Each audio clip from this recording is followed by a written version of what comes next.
Hello students, welcome back to our channel of RS Public School. I am Rajesh and today I am teaching mathematics for class 8th. So today we will study about exercise 5D.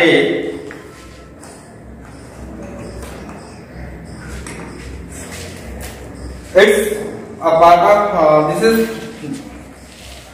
division only. Division of polynomials, division of expressions. First question of this exercise is इसमें एक question है. First question के अंदर मैं इसमें से कोई आपको 3 बता रहा हूं. Fifth question that is a cube b to the power 4 divided by a square b. Sixth question a cube b to the power 7 divided by a to the power 4 into b to the power 6. And seventh question minus 54 x to the power 4 y to the power 5 divided by 6 x square y cube. जो अच्छे students होंगे जिनको ये समझ में आता होगा उनके लिए तो ये एक्सरसाइज कुछ भी नहीं है, वो इजीली कर लेंगे. बट जो वीक स्टूडेंट है वो डीपली थोड़ा इस बात को समझे जो मैं आपको समझाने जा रहा हूं. देखिए आपने एक्सपोनेंट्स के कुछ लॉज पढ़े थे. a to the power m into a to the power n equal to a to the power m plus n, and a to the power m divided by a to the power n equal to a to the power m minus n. इन दो formulas का हम use करेंगे यहाँ पे.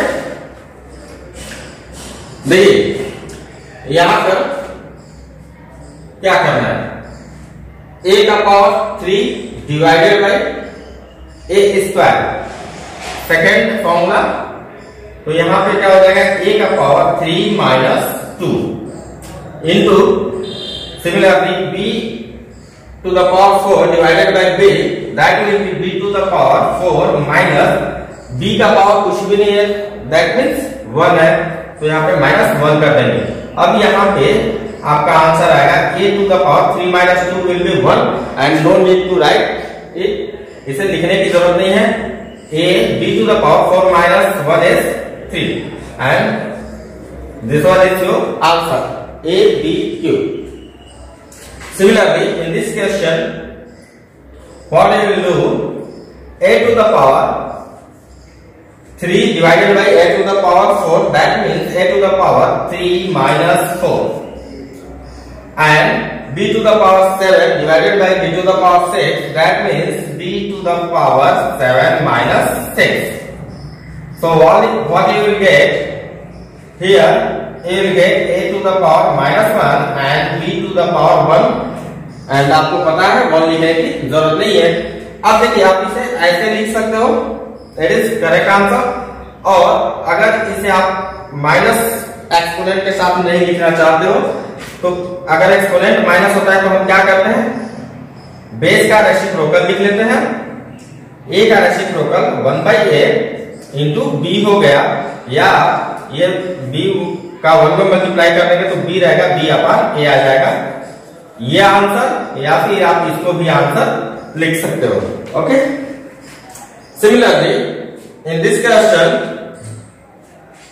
देखिए 54, तो जो constant terms हैं उनको कांस्टेंट टर्म्स के साथ ही कैलकुलेट करते हैं एंड वेरिएबल्स को वेरिएबल्स के साथ कैलकुलेट करते हैं, वो भी लाइक टर्म्स के साथ. तो यहाँ पे आप 54 माइनस 54 को 6 से डिवाइड कर लीजिए, minus 54 upon 6 and then x to the power 4 divided by x to the power 2 or x square, it will be x to the power 4 minus 2 and then y to the power 5 minus 3. So what you will get, 6 9s are 54 minus 54 divided by 6 will be minus 9 and then here x to the power 4 minus 2 will be 2, and then y to the power 5 minus 3 will be 2.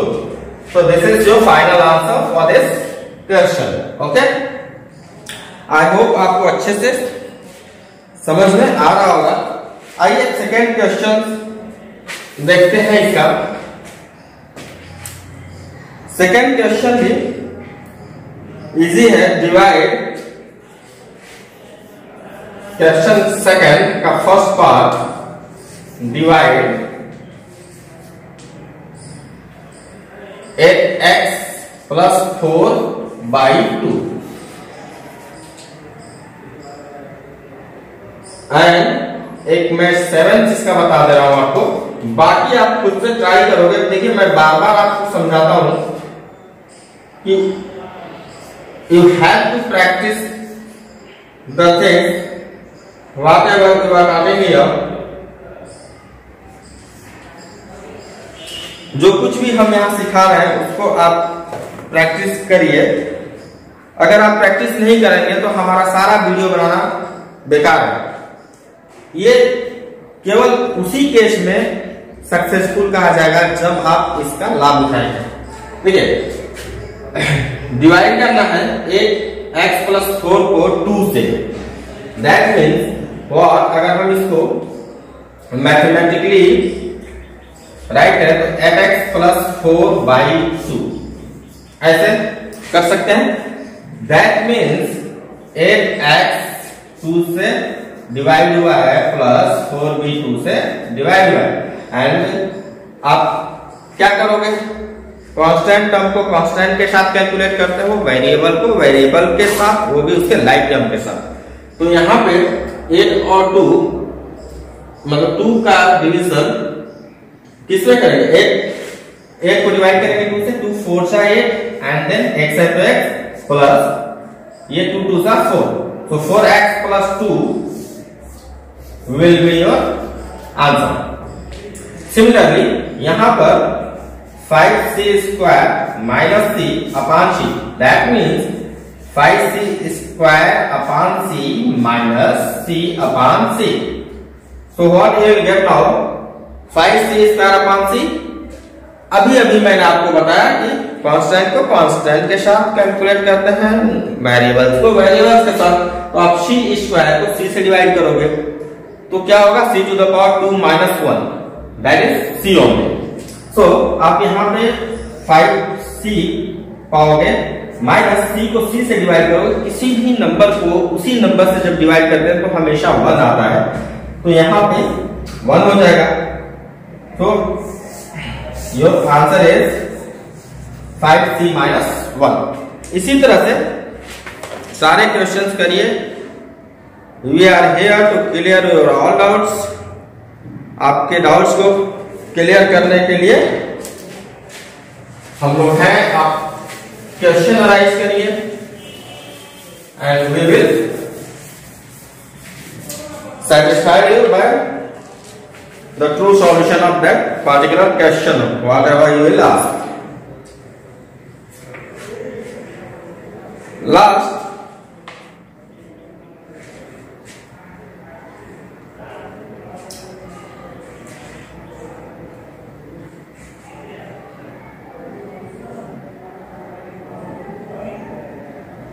Last question hots का है, high order thinking skill. In which of the following division column, किस division column में the quotient is not a polynomial, quotient एक polynomial नहीं है। तो इसको आपको क्वेश्चन नंबर 5 का part A, x to the power 4y minus 2 x cube y square plus x to the power 5 y to the power 5 divided by x square y। अब देखिए जब इसे आप x square y से divide करोगे तो आपको क्या मिलेगा, x to the power 4 divided by x square will be x square and y divided by y 1 हो जाएगा। यहाँ पे 2 x cube upon x square will be x and y square upon y will be y only plus यहाँ पे x to the power 5 divided by x square will be x cube and y to the power 5 divided by y will be y to the power 4। ये polynomial है कि नहीं है? ये polynomial है। आपको बताना है कि इसमें पॉलिनोमियल नहीं है। So this is wrong and then b minus 10 x cube y square plus 15 x square y cube minus 5 x square y square divided by minus 5 by 2 x square y square। देखिए एक simple सी बात, constant को constant से divide करते हैं, उसका यहाँ पे ज्यादा कोई रोल नहीं है पॉलिनोमियल डिसाइड करने के लिए। सो हम इसको करते हैं -10 अपॉन -5/2, तो ये हो जाएगा इस तरह से, मतलब 2 ऊपर चला जाएगा and then x cube divided by x square will be x and y square divided by y square will be 1, no need to write, plus यहाँ पे 15 into 2 upon -5 ये हो जाएगा x square cancel out, x cube upon और y cube upon y square means y minus यहाँ पे ये हो जाएगा 5 into 2 upon -5 and then x square cancel out and y square will also be cancel out. So ये हो जाएगा। इससे आप फर्दर कैलकुलेट कर सकते हो, बट मैंने बताया ना आपको कि देखिए यहाँ पे हमें केवल वेरिएबल को चेक करना है। तो वेरिएबल यहाँ भी एक इसका पावर होल नंबर है, यहाँ भी होल नंबर है एंड यहाँ कुछ भी नहीं है, दैट मीन्स 0 है, तो वो भी एक होल नंबर है। तो फर्दर मैं कैलकुलेट नहीं कर रहा हूँ, आप चाहो तो कर सकते हो, क्योंकि ये भी एक पॉलिनोमियल है और मुझे उस क्वेश्चन को फाइंड आउट करना है जो एक पॉलिनोमियल नहीं है। तो now see 4x square y minus 7xy square minus y by minus x square y square। अब आप इसे देखिए, यहां पे ये क्या हो जाएगा, माइनस है, प्लस को डिवाइड करेगा तो ये माइनस आएगा, 4x स्क्वायर कैंसिल हो जाएगा and y divided by y square will be y to the power -1 -7 minus को माइनस से डिवाइड करोगे प्लस हो जाएगा 7 x square x divided by x square will be x to the power -1 and y square cancel हो जाएगा। Again minus को minus से divide करोगे प्लस आएगा एंड ये हो जाएगा x टू द पावर -2। अब इसे ध्यान से देखिए, जब मैंने पॉलिनोमियल आपको समझाया था उस टाइम ये बताया था कि वेरिएबल का पावर होल नंबर्स होने चाहिए एंड यहाँ पे y का पावर क्या है -1, which is not a whole number, x का पावर क्या है -1, which is not a whole number, x का पावर अगेन क्या है -2, that is not a whole number. So आप बोल सकते हैं कि this is the question which is not a polynomial, ये वो क्वेश्चन है जो पॉलिनोमियल नहीं है। तो इस तरीके से एक्सरसाइज 5 फिनिश हो गई। नेक्स्ट एक्सरसाइज मैं आपको नेक्स्ट वीडियो में पढ़ाऊंगा। Till then thank you.